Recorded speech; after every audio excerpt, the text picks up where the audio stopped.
Ravite Wellness Center, one-stop permanent solution for chronic diseases with integrated treatment. అసలు depression లేదు, తొక్కలేదు, ఏమీ లేదు. పోతా ఉంటామే, పోతుంది. అంతే కదా ఇప్పుడు మనం ఉన్న రోజులు హ్యాపీగా ఉండటమే కావాలి. ఎగ్జాక్ట్లీ. ఇప్పుడు మనం పోయిన తర్వాత 10 సంవత్సరాల తర్వాత ఎవడో గుర్తుపెట్టుకోడు. అవును, మన సినిమాలు ఏంటనేది తెలియదు. ఎస్, ఏదో ఉంటాయి రామారావు గారు అలా ఒక లెజెండ్స్. అట్లీస్ట్ ఇండస్ట్రీలో నాకు ఒక పేజీ ఉంది, మనం ఇన్ని సినిమాలు చేసామని ఒక తృప్తి ఉంటుంది కదా. అవును, బతికిన హ్యాపీగా బతకాలి అనేదే నా ఇది. అవును. ఇప్పుడు కృష్ణ గారు ఆయన సినిమా పోతే ముందు ఆయనే చెప్పేవారు, నా సినిమా ఫ్లాప్ అయ్యా అని. డైరెక్ట్గా పోయిందంటే ఇదంతా చెప్పాను అప్పుడే. ఆడు ఎన్ని ఎంత ప్రాక్ అంటే అని నెక్స్ట్ అంత మంచి పేరు, సూపర్ స్టార్ కృష్ణ గారు లాగా ఉండాలని ఎంతో మంది కోరుకుంటారు మనసుగా. అవును. తర్వాత ఇంకోటి ఆయన చేసిన ఎక్స్పెరిమెంట్లు కానీ సాహసాలు కానీ ఎవరు అంత లేరు. అమ్మో, ఎవడి వల్ల కాదు. అలా చేసి కూడా మళ్ళీ ఇంకా ఆయన ఆ జనరల్ టెంపర్మెంట్ పోతే పోయింది అన్నట్టుగా ఉంటాడు తప్పితే దాని గురించి ఒక క్షణం కూడా ఆలోచించరు ఆయన. డేరింగ్ అండ్ డాషింగ్ హీరో అంటారు. Daring and dashing. ఇప్పుడు జనరల్గా హిట్ వస్తే ఎవరికి వాళ్ళు మా జడ్జిమెంట్ కరెక్ట్, మేము పెర్ఫెక్ట్ అని అనుకుంటారు. ఫ్లాప్ రాగానే ఎవరో ఒకరి మీదకి రైటర్ సరిగ్గా నేను చెప్పాను ఆ సీన్లు వద్దని, లేకపోతే డైరెక్టర్ అది కరెక్ట్గా చేయలేదు అని పక్క వాళ్ళ మీద తోసి కొంతమంది ఉంటారు. బట్ నా విషయంలో ఏంటంటే నేను డైరెక్టర్నే నమ్ముతా. నేను చాలాసార్లు చెప్పాను వాడు hit or flop because of సబ్జెక్ట్ని డీల్ చేసే విధానం డైరెక్టరే, మెయిన్ డైరెక్టరే. ఇప్పుడు మనం ఇప్పుడు షార్ట్ పెట్టారంటే ఆ షార్ట్ అందంగా ఉందా లేదా, విజువల్ ఎలా ఉంది, ప్రతి ఆ షార్ట్కి ముందేంటి వెనకాలేంటి, ఆ ఎక్స్ప్రెషన్స్ ఎమోషన్స్ ఏంటి అనేది చూసుకునే డైరెక్టరే. ఓన్లీ పర్ఫార్మెన్స్ లెవెల్ వరకే మనం వెళ్తాం, కథ వింటాం. అవును, కథని ఓకే బాగుంటుంది అనుకుంటాం. కొన్ని సినిమాలు సక్సెస్ అవుతాయి, కొన్ని సినిమాలు ఫ్లాప్ అవుతూ ఉంటాయి. అది నేను డైరెక్టర్ మీద కూడా అదంతా టైం అంతే. నేను డైరెక్టర్ అనేది కెప్టెన్ ఆఫ్ ద షిప్, అతను చాలా ఇంపార్టెంట్. సినిమాకి డైరెక్టర్ అనేది వెరీ వెరీ ఇంపార్టెంట్. అదే కెప్టెన్ ఆఫ్ ది షిప్ ఆయన తర్వాతే మేమంతా. అవును, 24 క్రాఫ్ట్స్ ని కలపవలసిన వాడు మొత్తం చూసుకునేది అతనే కదా. ఎగ్జాక్ట్లీ. కెమెరా డిపార్ట్మెంట్ దగ్గర నుంచి మొత్తం అంతా, మ్యూజిక్ దగ్గర నుంచి డైలాగ్ దగ్గర నుంచి ఓన్లీ మేము వస్తాం, యాక్టింగ్ చేసేసి వెళ్ళిపోతూ ఉంటాం.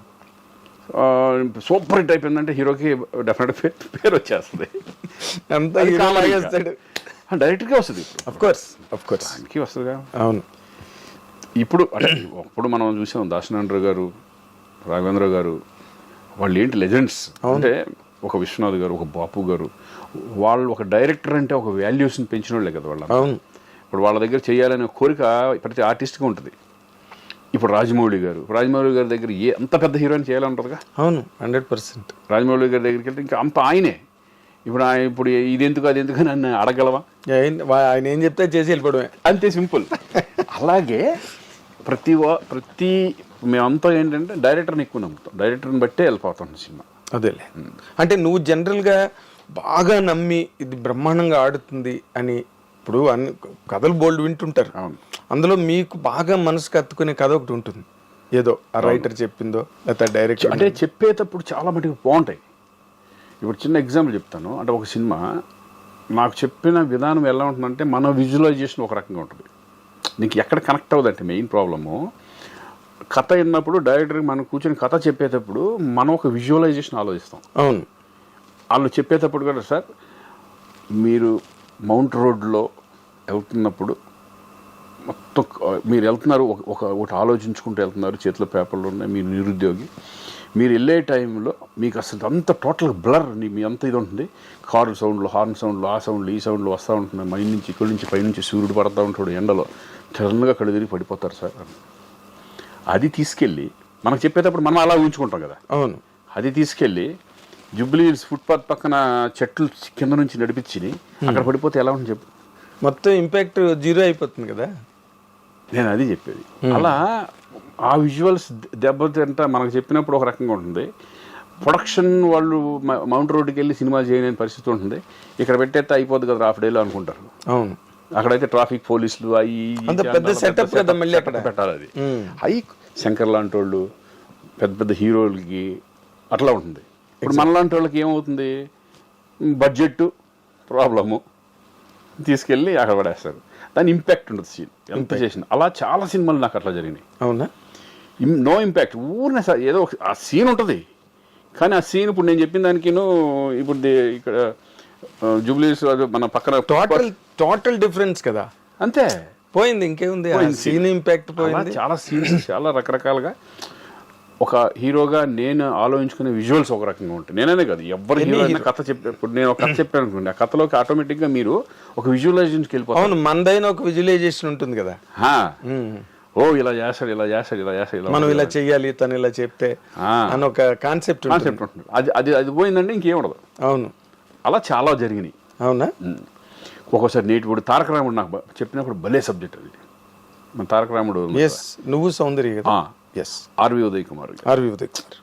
అదేమైపోయింది, ఆయన వచ్చేప్పటికి నేటివిటీ మొత్తం తమిళ్, మన తెలుగు వాసన కాదు తమిళ వాసన వచ్చేసింది. అవును, ఎగ్జాక్ట్లీ. నేటివిటీ ఇక ఇవన్నీ మనం చెప్పేటప్పుడేమో మన సైడ్లో ఆలోచిస్తాం, ఏది మన తెలుగుకు తగ్గట్టుగా. అంతే కదా, విలేజ్లో ఎలా ఉండాలి, చక్కటి పెంకుటిల్లు, చక్క ఇది అగ్రహారం, చిన్న ఒక ఇది మనం అట్లే వెళ్తాం. వీళ్ళు ఎక్కడికో వెళ్ళి తీసుకెళ్ళిపోతే ఏదో ఒకటి పెట్టితే మనకి అర్థం అవుతుంది. అదేలే, అది ఫస్ట్లోనే డిస్కనెక్ట్ అయిపోయింది అని చేసి నువ్వు చేయడమే, మరి ఆపలేంగా. అవును, తారక రాముడు అప్పట్లో హైలీ ఎక్స్పెక్టెడ్ సాంగ్స్ ఒకటి, సౌందర్య శ్రీకాంత్ కాంబినేషన్ అనగానే అప్పుడు మీరిద్దరు కూడా మంచి ఫైల్లో ఉన్నారు. అవునవును, మంచి ఫైల్లో ఉన్నారు. ఆ టైంలో సినిమా డిసప్పాయింట్ పేరు రావడం కావండి, బట్ కమర్షియల్గా అది ఇది అవ్వాల. కమర్షియల్ కదే అంటున్నాను నేను. ఇప్పుడు పేరు రావడం ఒకటి, కమర్షియల్ గానే కదా కావాలి మనకి కదా. ఎంత పేరు వచ్చినా శ్రీకాంత్ గారు ఎంత గొప్పగా నటించారండి అని సినిమా పోతే ఉపయోగం ఉంది, ఏం లేదు. ఇప్పుడు కోటబొమ్మళ్ళి ఇప్పుడు అఖండ ఉంది, అఖండలో నేను అసలు ఎవరు ఎక్స్పెక్ట్ చేయరు ఆ టైప్ ఆఫ్, నేను కనపడతానని కూడా తెలియదు. ఎవరు ఎక్స్పెక్ట్ చేస్తారు శ్రీకాంత్ అలాగా? సినిమా ఏమన్నా తేడా వస్తే నన్ను తిట్టరా, ఎంత తిట్టరు, ఇదికేం పోయగలం అసలు. ఇప్పటికే తీసుకెళ్ళి శ్రీకాంత్ని పెట్టారంట. సక్సెస్ అయింది కాబట్టి మనం అందరూ దాని గురించి ఎక్కువ మాట్లాడతారు, భలే పని చేశాడు, భలే ఉంది శ్రీకాంత్, డిఫరెంట్గా ఉన్నాడు అని. అవును, అది అన్నీ తెలుసు మనకి. సక్సెస్ కాదు. ఇప్పుడు బోయపాటి నిన్న క్యారెక్టర్కి సెలెక్ట్ చేసినప్పుడు what was your immediate reaction Srikanth? ఎందుకంటే నువ్వు నీ క్యారెక్టర్ కాదు అది. అవును, నీ మోడలే కాదు అసలు. ఎవ్వరు నువ్వు ఊహించి ఉండవు అలాంటి క్యారెక్టర్. ఆడియన్స్ కూడా నిన్ను అలాంటి క్యారెక్టర్లో ఎక్స్పెక్ట్ చేయరు.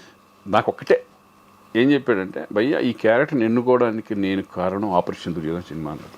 ఆపరేషన్ దుర్యోధన దాంట్లో గుండు గుట్టెచ్చుకొని, అవును, నేను మధ్యలో కన్ను ఇట్లా పెట్టుకొని అలా నడుచుకుంటూ వెళ్ళిపోతా, విగ్రస్గా ఉంటుంది అది. అవును, అది ఆయనకు బాగా కనెక్ట్ అయ్యి ఫస్ట్ హెయిర్ కూడా ఇంతే ఉంటుంది దాంట్లో. ఇప్పుడు అలా పెట్టుకొని ఈ కొంచెం గెటప్ మెయిన్ గెటప్ కుదిరిందంటే ఆటోమేటిక్గా కుదిరిపోతున్నట్టే. ఈ గెటప్ కావాలి అని చెప్పేసి ఆయనే గెటప్ ఇట్లా కావాలి నాకు అని చెప్పి దాన్ని మేమేం చేసామంటే ముందే మొత్తం అన్నీ సెట్ చేసుకొని ఈ గెటప్ మనకు ఎలా వస్తుంది ఏంటి అనేది సెట్ చేసుకున్న తర్వాత చూసుకొని దీనికి ఫిక్స్ అయిపోదామని ఆ గెటప్ సెట్ చేసుకున్నాం. ఓకే, అందుకే ఏంటంటే గెటప్ ఫస్ట్ ఒక ఆర్టిస్ట్ గెటప్ సెట్ అయిపోయింది. ఇటువంటి డిఫరెంట్ క్యారెక్టర్స్ వచ్చినప్పుడు అదే ఇట్లా ఉండి నేను చేయలేను ఆ క్యారెక్టర్ని. ఎలా చేస్తావు? నీకే మూడు రాదు, నీకే మూడు రాదు. మెంటల్ ప్రిపరేషన్ అన్నది గెటప్ తోనే వస్తుంది కదా. అవునవును, అలాగే ఇప్పుడు మనల్ని గెటప్ అనేది ఎంత ఇంపార్టెంటో డైరెక్టర్ని విజువలైజేషన్ని కరెక్ట్గా తీయడం కూడా అంత ఇంపార్టెంట్. ఇందాక అన్నాను కదా, ఎప్పుడో తీసుకెళ్ళి ఇక్కడ పెట్టాడు ఆ క్యారెక్టర్లో ఆ క్యారెక్టర్ చేయవలసింది ఇట్లా చేస్తే ఎట్లా ఉంటుంది అలా ఉంటుంది అది. ఎగ్జాక్ట్లీ. ఇప్పుడు జనరల్గా అదే అంటున్నా, ఇప్పుడు అసలు ఈ క్యారెక్టర్ నేను సూట్ అవుతానా, నేను చేయగలనా, అసలు ఏంటి బోయపాటి ఏమని అసలు నన్ను సెలెక్ట్ చేశాడు? నేను అసలు నాకు కూడా తెలిసిపోయా, నేను ఏది కూడా నేను నో అనలేను. ఎందుకంటే ఏ క్యారెక్టర్ కన్నా చేయాలని ఒక లోపల ధైర్యం ఉంటుంది నాకు. అలాగే కదా నువ్వు 15 సినిమాలు మీరు నెక్స్ట్ వచ్చి గేమ్ చేంజర్ ఒకటి ఉంటుంది, యూ కాంట్ ఎక్స్పెక్ట్. అవునా, శ్రీకాంత్ ఏంటిది ఓర్ని అలా అనిపిస్తుంది గెటప్. నార్మల్గా నీకు ఇందాక లేదు చెప్తున్నావు, నువ్వే చెప్తున్నావు ఇది ఏ క్యారెక్టర్ అయినా నేను వస్తే నాకు ఎందుకు కాన్ఫిడెన్స్ ఏంటంటే నేను చేయగలనా లేదా అనేది చిన్న ఉంటుంది. ఎట్లా ఇప్పుడు బోయపాటి గారు చెప్పినప్పుడు అయిపో ఇదేంటి అనుకుంటాను. నేను నమ్మేది ఏంటంటే గెటప్ కుదిరిందంటే మనం చేసుకుంటూ వెళ్ళిపోవచ్చు. ఎందుకంటే ఉండేది ఏముంటుంది, ఎమోషన్స్, సెంటిమెంటు, ఎంటర్టైన్మెంటు, ఇయేగా మామూలుగా ఉండేది. అంతే, కొంచెం పెద్ద డైలాగులు ఉన్నప్పుడు కొంచెం జాగ్రత్త ఉంటే అయిపోయాయి, అంతే, సింపుల్. అవును, అది డైరెక్టర్కి విజన్ ఉంటుంది, ఎలా చేయించుకోవాలి, ఏంటి ఏ క్యారెక్టర్ ఏంటి అనేది. ఇప్పుడు శంకర్ దగ్గర చేస్తున్నాను, చాలా ఒక రకంగా ఈజీ. శంకర్ దగ్గర అయితే హ్యాపీగా చేసుకుంటూ వెళ్ళిపోవచ్చు. మన పెద్ద శంకర్, మన గేమ్ చేంజర్. అంటే ఇప్పుడు విశ్వనాథ్ గారు కానీ బాపు గారు కానీ వాళ్ళు చెప్పే విధానం ఎక్కేస్తుంది. కృష్ణవంశీ కానీ ఆర్టిస్ట్లోకి ఒక ఇంజెక్ట్ చేసేస్తారు, ఏ టైప్ ఆఫ్ చేయాలి, ఎలా ఉండాలి, ఏంటి క్యారెక్టరైజేషన్ అనేది. ఓకే. అప్పుడు ఆర్టిస్ట్ ఈజీ అయిపోతుంది. ఇప్పుడు బోయపాటి దగ్గర అంతే, అవునా, టప్పు ఎలా చేసుకుంటూ పోతాడు అంతే. అంతే, పెద్ద కాంప్లికేషన్ ఏముండదు షూటింగ్లో. ఏమి లేదు, ఆయన కావాల్సింది చెప్పేస్తాడు, చేసుకుని పోతాడు. అయ్యా ఇది భయంకరంగా ఉండాలి ఎమోషన్. ఇప్పుడు స్కందాలు ఉంటుంది కదా, అవును, ఫుల్ సెంటిమెంట్ పోయా, నీ కూతురు నిజంగా జరిగితే నువ్వు ఏం ఫీల్ అవుతావు, ఎలా ఏంటి, అట్లా అట్లా అట్లా చెప్తాం. చాలా అసలు వేరే స్కందలో అసలు అరిస్టోక్రాటిక్ గా కార్పొరేట్ డిగ్నిటీ చాలా ఇప్పుడు అది కూడా ఇంపార్టెంటే. ఆ క్యారెక్టర్ ఏమన్నా తేడా వచ్చినా ఆ సెంటిమెంట్ పడకపోతే క్యారెక్టర్ పోయినట్టు. అది కూడా మెయిన్ కీలకమైన పాత్ర కదా కథకి. కంప్లీట్ గా ఆ బ్లాక్ ఏదైతే ఉందో కార్పొరేట్